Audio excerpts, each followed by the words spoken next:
somebody that we heard about that we wanted to bring to Memphis. This is Jasmine Gray. She is a documentary filmmaker. She's from Memphis. She went to LA and Los Angeles to Hollywood, and yeah. And now she's making a documentary about people with facial abnormalities. And the little boy in Wonder, I don't know what it's called. Mine is arteriovenous malformation. It's Okay. a long word. I can't remember what Augie. Oh, it's a really it's long, yeah, crazy name. I don't remember. So- Y'all remember the name of it? Yeah. You remember? I think it's like clip. Well, that's There part was of it. one It of had them, cleft palate, but there's some long I think it's medical name. I think. I think it's velocardiofacial syndrome. Ooh, good Oh, job. look at that. We agree. That's what it was. We'll go with that. So anyway, what we're going to do is we're going to let Jasmine talk a little bit, and then after she's done, y'all can ask her questions. Okay? Yeah. So give it up for Jasmine. Yeah, so I'm going to talk about, I really like answering questions better because then I get a feel for like where y'all's heads are, where your heads are, and like what you really want to know about. So I'll tell you a little bit about my story. When I read Wonder, one of the cool things was even from the very first page of the book, our stories were similar.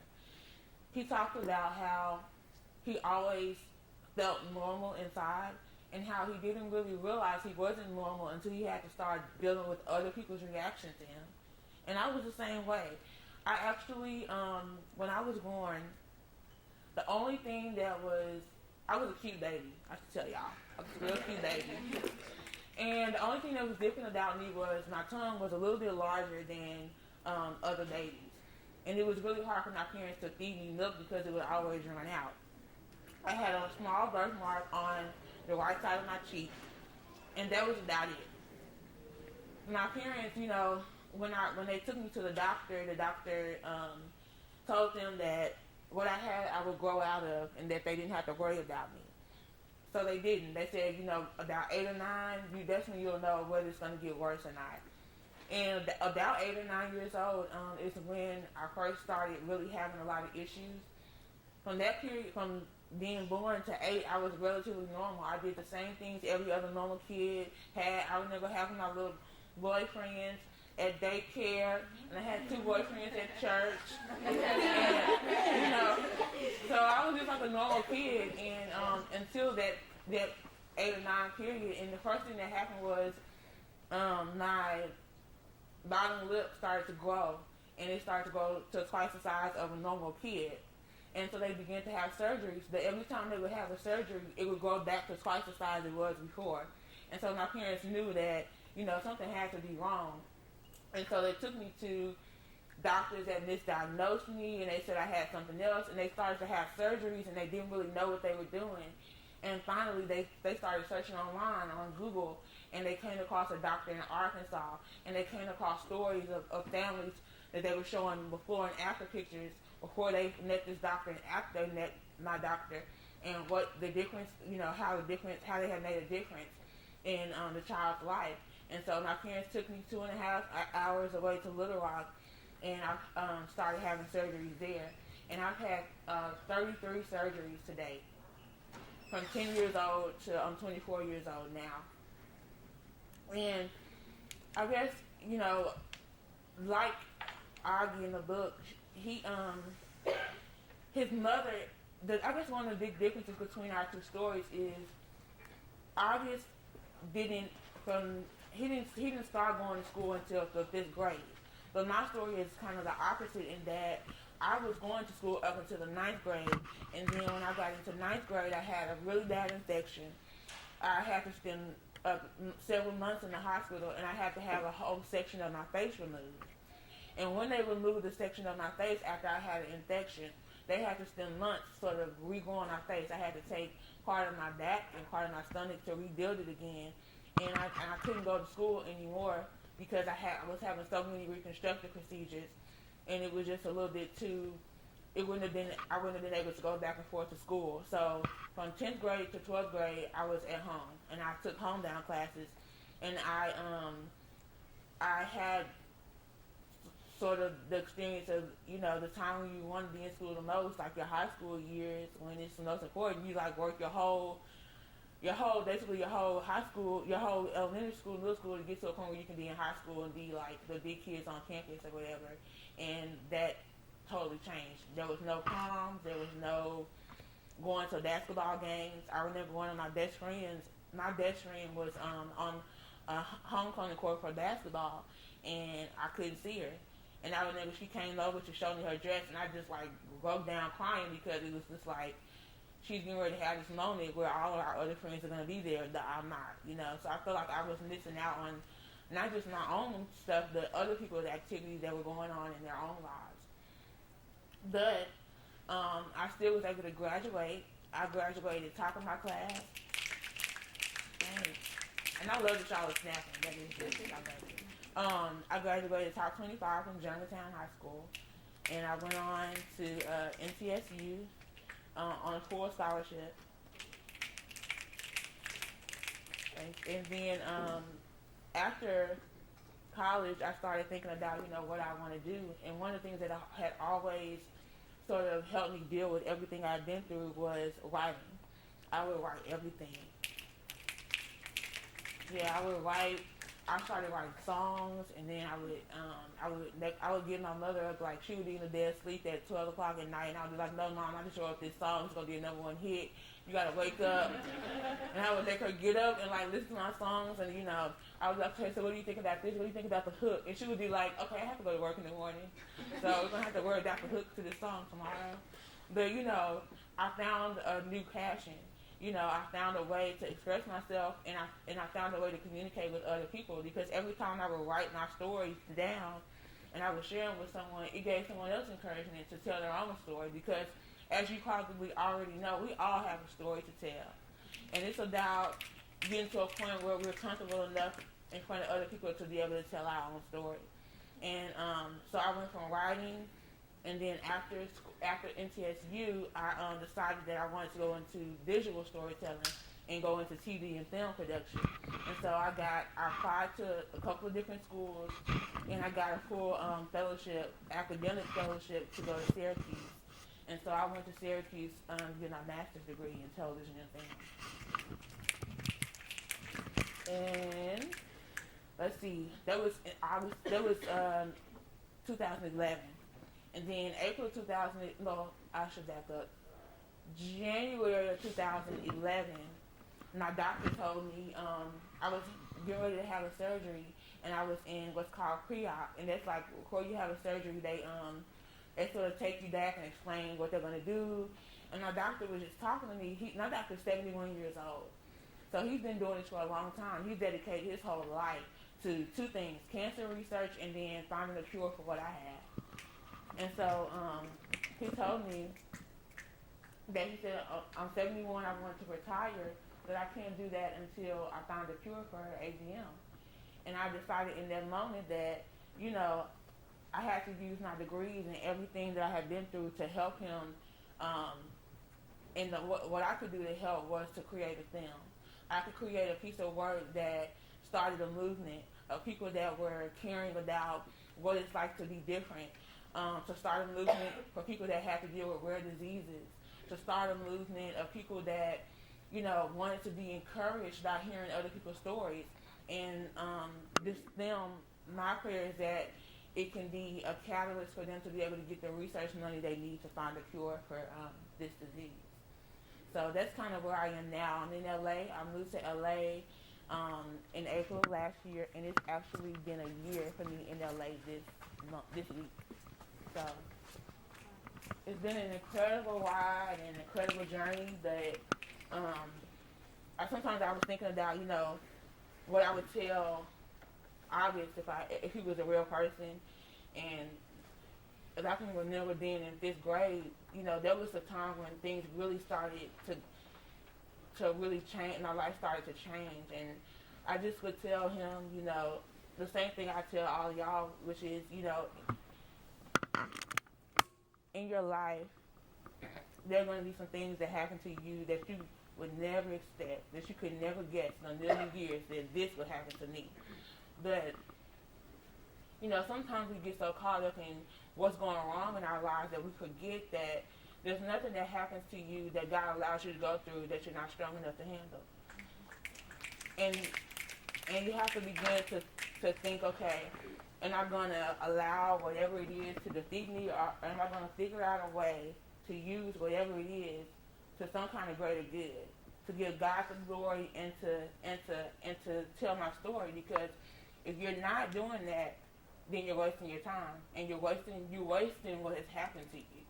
You have to find a way to use whatever is going on in your life as motivation to continue moving forward. So I'm not going to talk forever, so you guys can, I guess I'll stop right there, and then you guys can start asking questions. We have no secrets. Yeah, I do. I have one younger sister. She's a sophomore at UT Knox, and yeah, are you guys, how old are you guys? What grades are you in? 7th, 8th. Okay, so you guys have got to go to high school. I'm sure you're already starting to think about colleges and that kind of thing too. So yeah.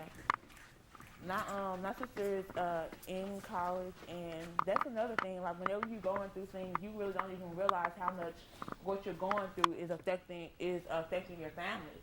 And I don't think when I was younger, the older I got, the more I realized how much it was affecting her, because she's perfectly normal. My sister doesn't have any issues, but because of all the surgeries that I've had to have, all the trips I've had to take to Arkansas.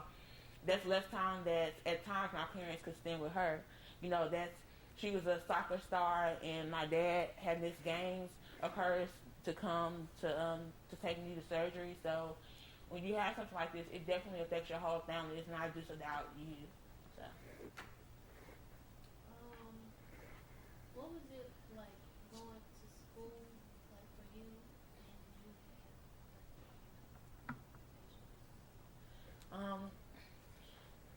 Well, when I was in elementary school, it was I can tell the difference before I started having issues and after I started having them, because in elementary school it was kind of before I started having a lot of issues, and I remember having so much fun. I remember having a really big circle of friends, and I remember just like hanging out and like just having a good time.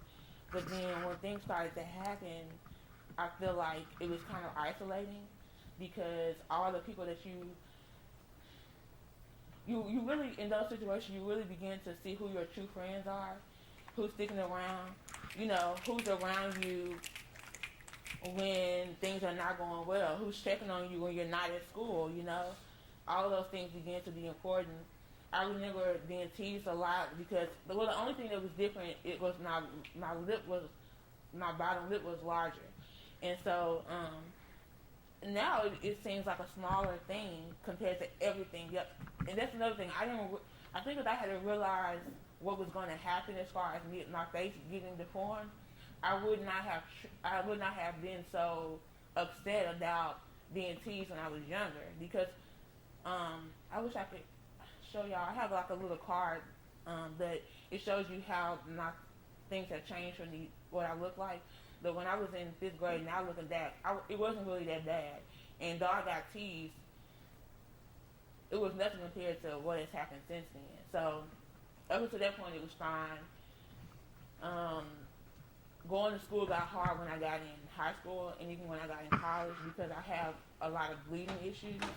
So I remember sometimes, the first time, I remember being in a lunchroom in middle school, and everybody was just like eating lunch like regular, and all of a sudden my friend was like, "Your face is bleeding," and I was like, "What?" That was the first time that had ever happened, and literally like my gums were bleeding, and it was just like blood just running, and I just remember getting up out of the lunchroom. Y'all know how many people it is in like when you go to lunch, so I was just like trying to hurry up and like get out before anyone noticed. But that was kind of like my first time having something happen like in school in front of a lot of people. And then by middle school, my face began to distort, so I wasn't as attractive. There wasn't the relationships that I had with, the little guys that had liked me when I was younger. All of that, totally stopped.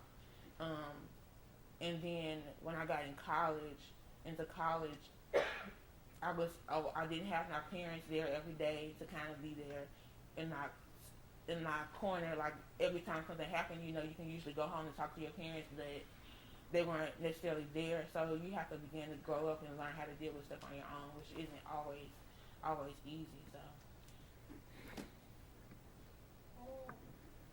Like, have you ever had trouble concentrating because you feel like people was talking about your performances? yeah, I remember it's crazy because August says this in her book. Oh yeah, okay.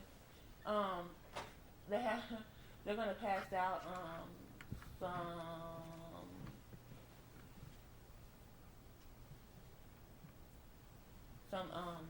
yeah, those will allow you to see what I look like kind of through the years.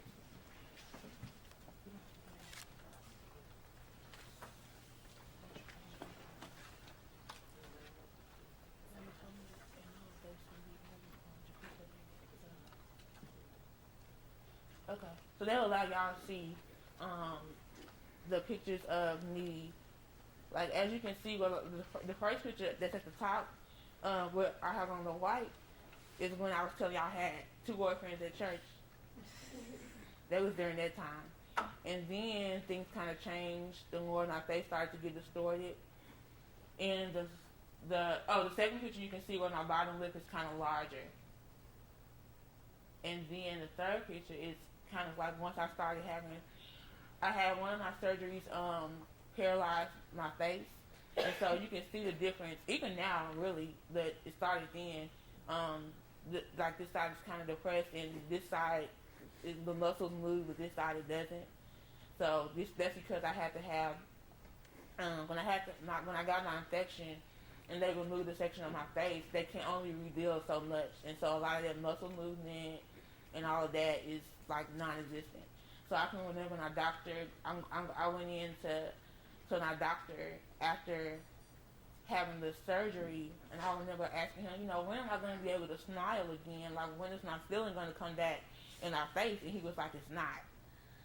And I mean, I was just like, I remember just starting to cry and just, I guess I wasn't expecting to have to deal with not being able to use half of my face. Like, that is not something that I had anticipated. It just kind of happened, and it's hard to realize how much you use your face for and how hard it is to do little small things when you don't have that movement. It's hard to eat, it's hard to talk, it's hard to keep saliva, and that's why I have, to keep checking because I don't have any feeling on the outside of my face. So, if there was something on my face, I wouldn't be able to tell unless I touched it. So, yeah. So when did it hit you, like, it was never, like, gonna get better? When did the reality check come? I would say probably not till high school, because up until then I always thought, I used to have dreams like, okay, I can wait to have all these surgeries because I'm going to give me a photo shoot, and I'm going to find a photographer to take my pictures, and I'm going to get all these different outfits, I'm going to be real cute, and I'm going to just be gorgeous, and I'm just going to be normal, and I'm going to just do this photo shoot about how I've been through all this stuff, but now I look normal. And, realizing probably after I had the big surgery where they had to remove a section of my face, it really hit me hard then that my life is never going to be the same. I'm never going to look like everyone else. And it's a hard pill to realize that you're not going to be normal. And then it's been a journey to realize that it's okay to not be normal. And I feel like that's one thing that we all have to deal with in one way or the other, is realizing that it's not the most important thing in the world to be like everybody else.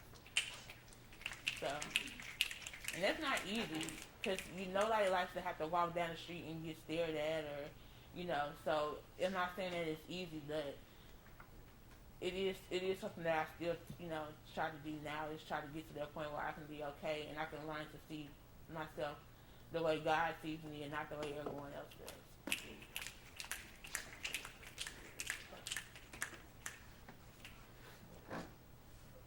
Next question. Y'all, nobody else has any questions? Y'all so quiet. Okay, go here and then that's it.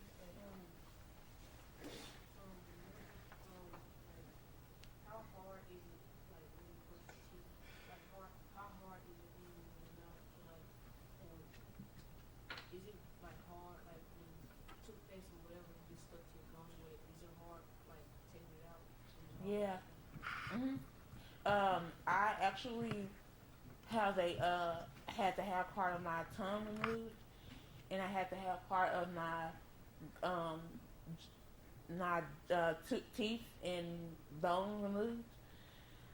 So now I have a partial, and I'm now that I wear every day, and it's hard to. Half my tongue doesn't have feeling, but everything is very, very sensitive. So just the other day, I was brushing my teeth, and I was trying to get ready to go to work, and I must have hit a gum too hard, and just blood just started gushing out. And it's hard because it's like it's hard to get your day back on track when you start off like that. You know, it's a little bit difficult to sort of refocus, to your point about being able to focus and concentrate on what you have to do for the day when something like that happens to you early on. But it's often that stuff like that happens. I had a little scratch in the inside of my lip, and that just set a lot of stuff off. Because I've had so many procedures, a lot of the pain I can't feel anymore, which is a good thing and a curse. But then when the times when I can still feel it, that's how I really know something is seriously going on, you know, whether it's an infection or something like that. But yeah, it's hard to brush your teeth. It's hard to, like I said, eat. I can't open more than like this wide. So I usually have to break up all my food to be able to eat it. So. Oh wait, sorry. What pushes you like keep going? Cause you said that you had like a day and then you start talking what you were talking about. So like, what pushes you to keep going?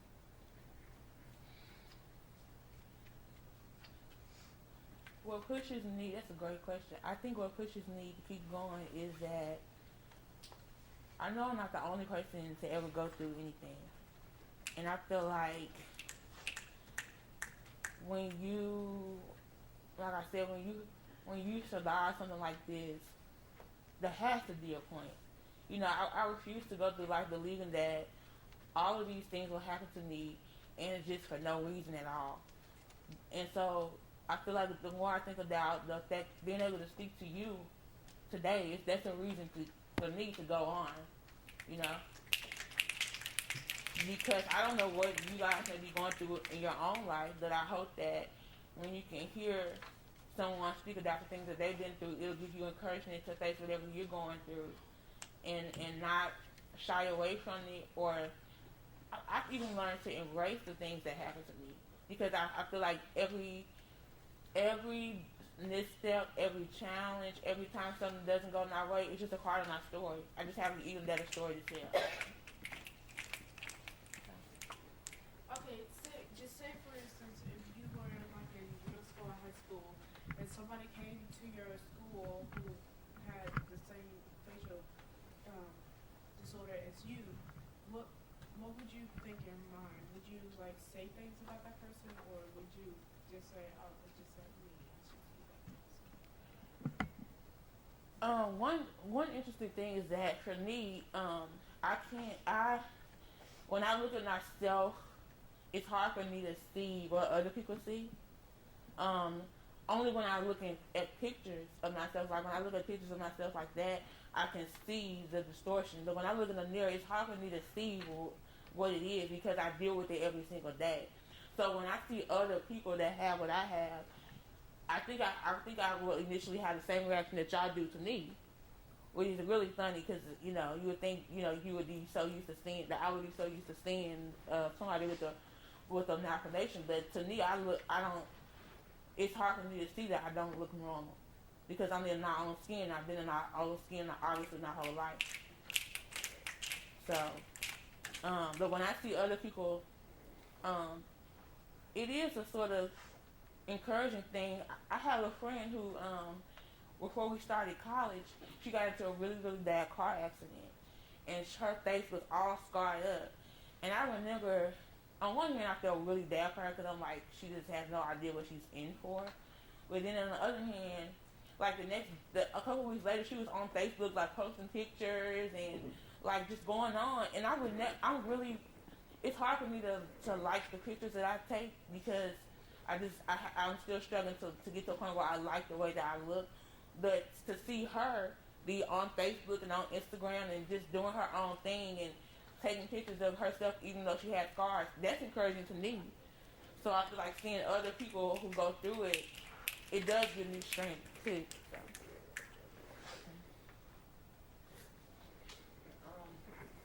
You said that is when they took it off of your back and your stomach. Are there like scars there from the surgery? Yeah, I mean you can see the one on my back is probably harder to show, but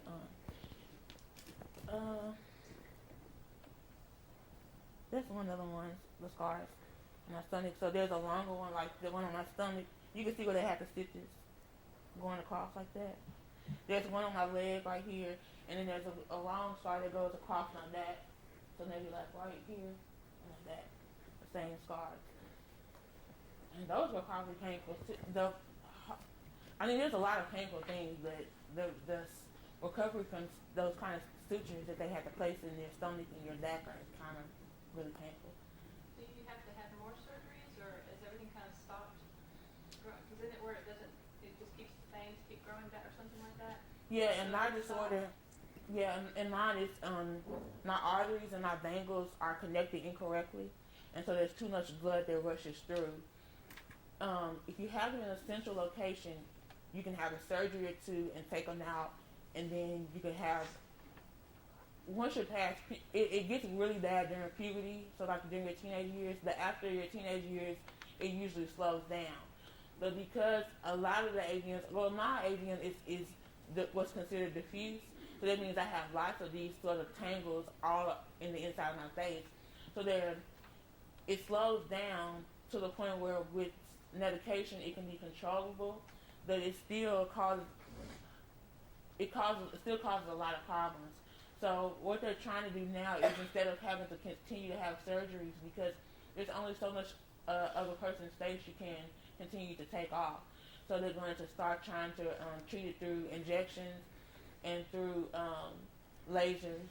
And that's what the last procedure I had was, they did, in addition to surgery, they did these other 2 forms of treatment. So hopefully I'll find out later this week when I go to my doctor how it took, because if it did well, I can have in clinic sort of lasers and injections, and hopefully that will keep everything stable until there's an official cure. I have a question.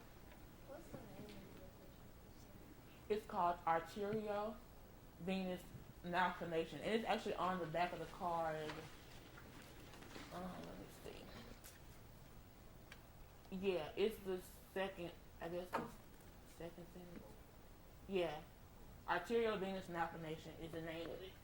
And I know you said you were born with a large tongue or Mhm. something. Like, did that affected your face from when you had that? Like, do you know, was it a cause from that, like infection or something? Or The enlarged. Well, I got an infection. I got a couple of different. I always get infections after surgery anyway. The one infection I got was from food I ate, and I got an infection because I have sensitive gums, and I guess it found some kind of opening in one of my gums, and it just kind of took over and really did its thing. And then another infection I got was after a procedure that I had, and so that I had I don't know if this was after the 12-hour surgery, but after one of my surgeries, I got the infection, and basically it undid all of the work that they had done. So then that's when I had to get part of my face removed and everything. Did that answer your question? Okay. sometimes you ever feel like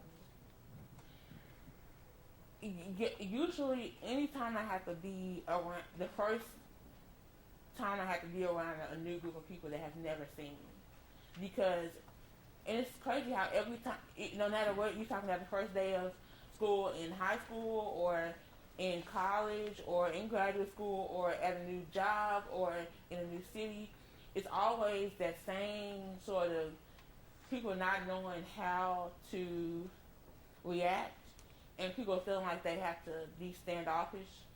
And it's hard for me because my personality is not quiet. But sometimes I feel awkward. I feel like I have to step back because the other people may, I don't want to scare people. I don't want to put other people at off, die being too sort of like ugly, and they're like, who, like, what is this person? Like, who is this?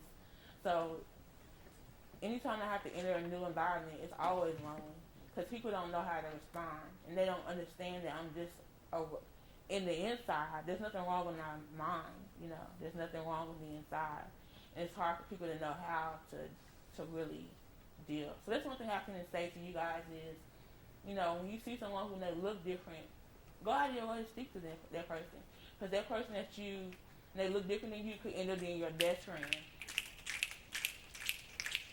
Because I know I'm one of the most loyal people to my friends, and I take friendship very seriously because the people that have to stick with me have had to go through a lot with me.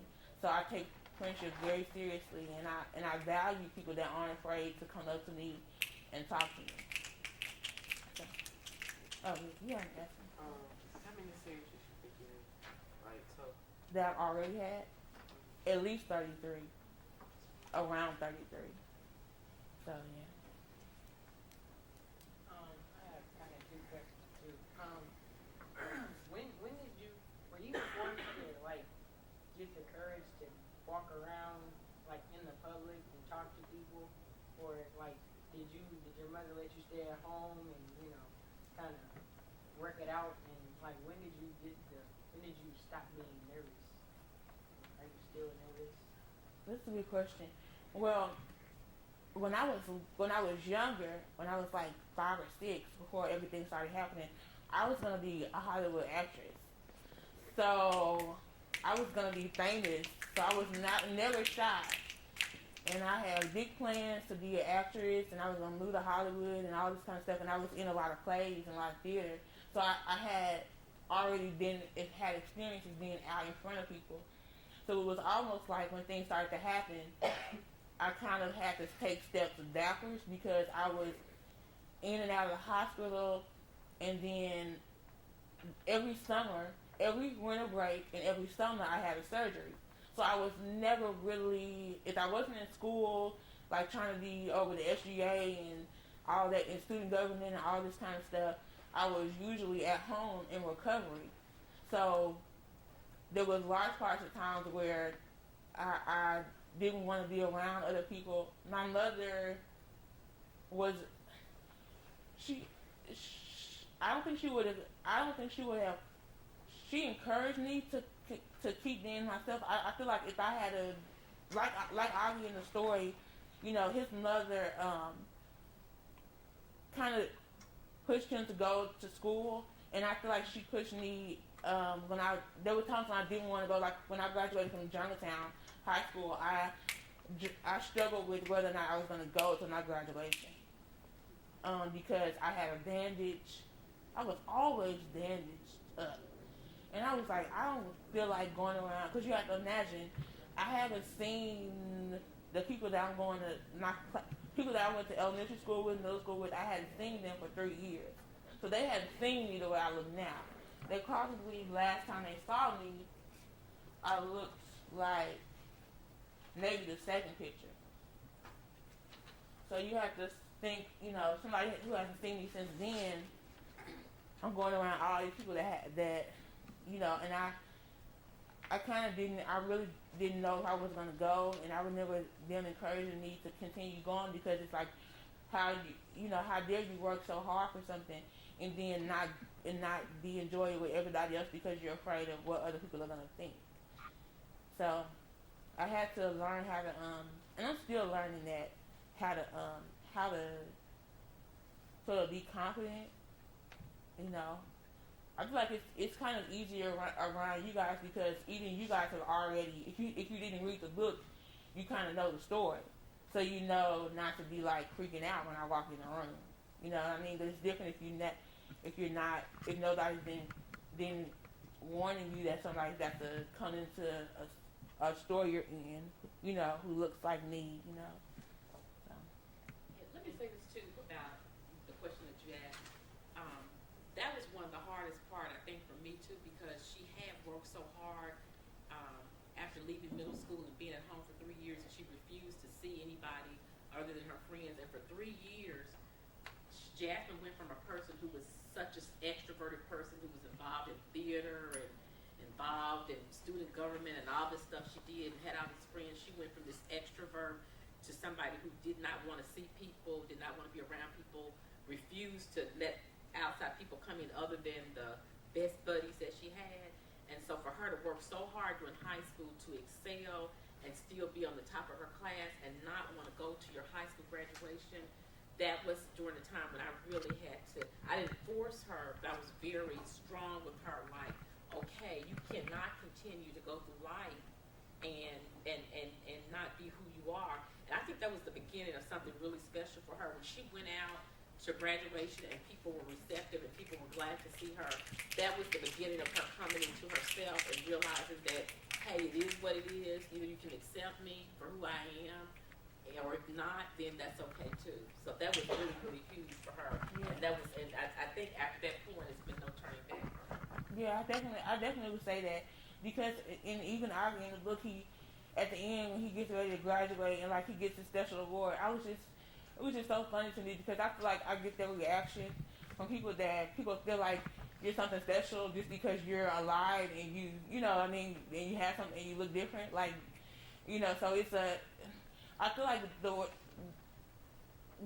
getting back out and realizing that it's not the end of the world if people see you and you look like this. It's not, the world doesn't end. Like, life goes on. You cannot stop living your life because things happen. So. In what part of the book did you identify as August? Were you like, oh my gosh, that's like me? There was several times.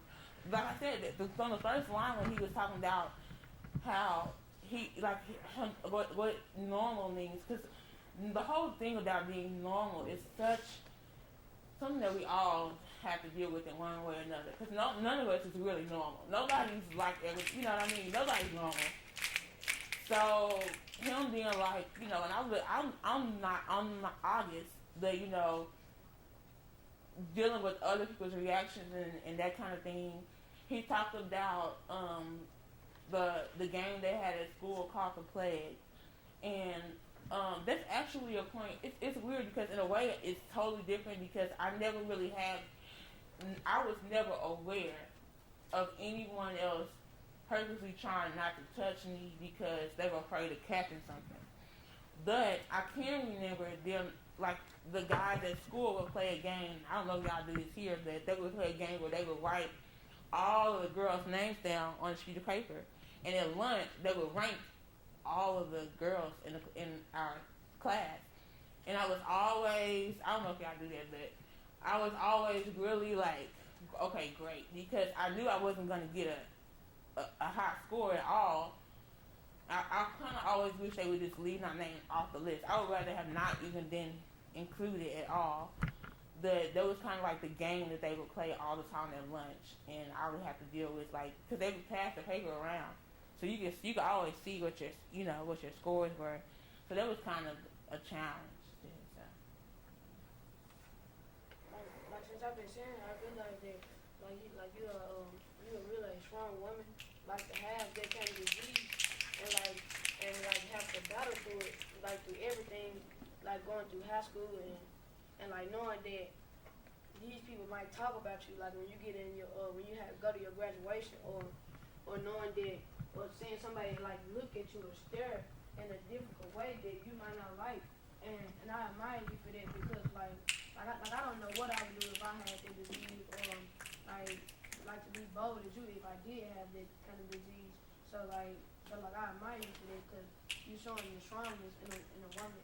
Thank you. Oh, so sweet. Thanks.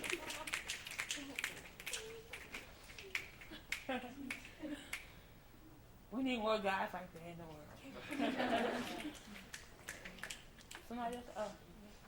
Do you get offended if somebody asks you about what's happened? I mean, because I think when I read the book, I think my first reaction was, I don't know how, you know, hearing how Augie felt about it, but I was still left with, I'm not sure how I should respond appropriately, or what is appropriate, or what because I would never want anybody to feel like I was staring at them, but at the same, so I don't know. So I guess that's the question I have. It's like, what is appropriate and what is okay? And maybe it varies from person to person and how they feel.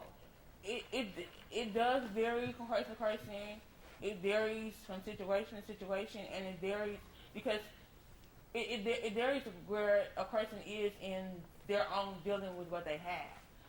And you can kind of tell, I think, one thing Ari toward the beginning of the book, Ari would always, he would never look people in the eye, and he would always hold his head down. It's because he was at a point where he was really struggling with accepting himself. And so if you notice somebody is going way out of their way not to make eye contact with you, then maybe you shouldn't go out of your way to be like, hey, what's going on with your face? You know what I mean? Because they're obviously they don't want you to notice them. But for me, I'm at a point right now where I would rather you, if you're going to stare, then you should speak to me. So I definitely would. I would much rather you speak to me and ask me so we can have a conversation. And I've had plenty of people all the time that go, I don't want to be rude. I just, I'm really curious. Can you tell me a little bit about what's going on? That kind of thing. So that's fine.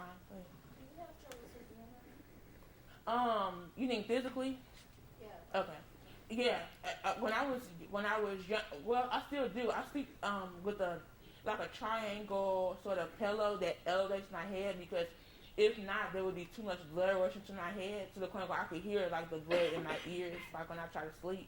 So I sleep elevated with my head up, and and also there's a lot of. It's easier to bleed if I'm laying flat.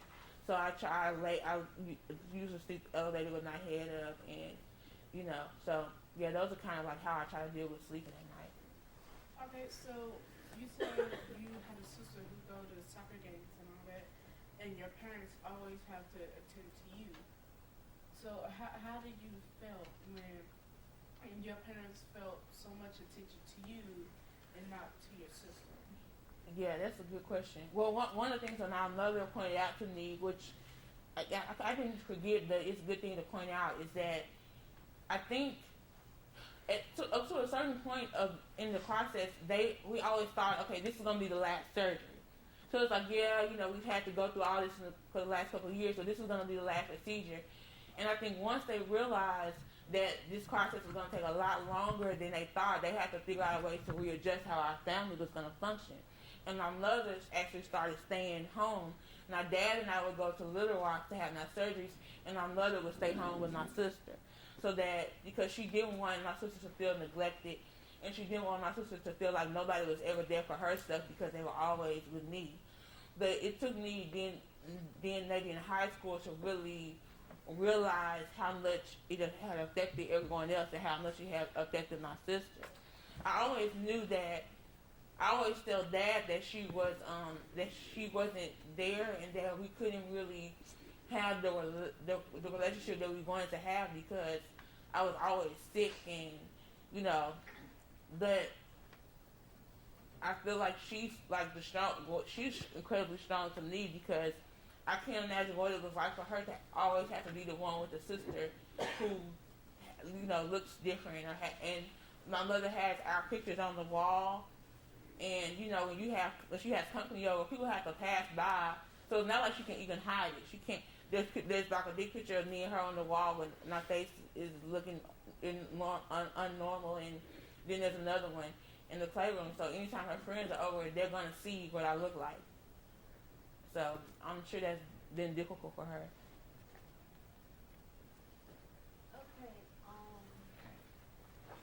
is there like still some days that you feel like if you go outside that you're not getting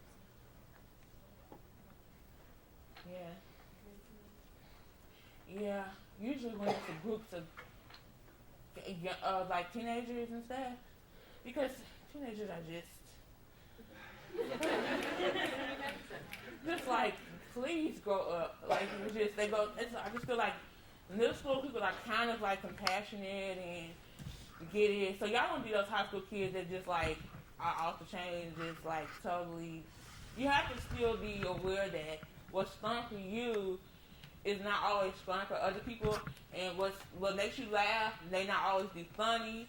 So I feel like it's harder for teenagers to really get that some stuff is not funny, some stuff is just mean. So I feel like it's harder anytime I'm around teenagers or largely for guys just because I'm self-conscious.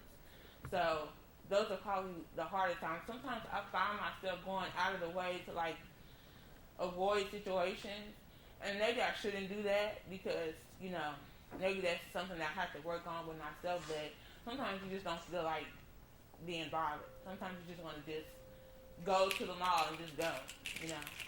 Yeah, I think we're out of time. So, did you have any final words you wanted to say? I just hope that you guys got something out of this, and yeah, okay, good.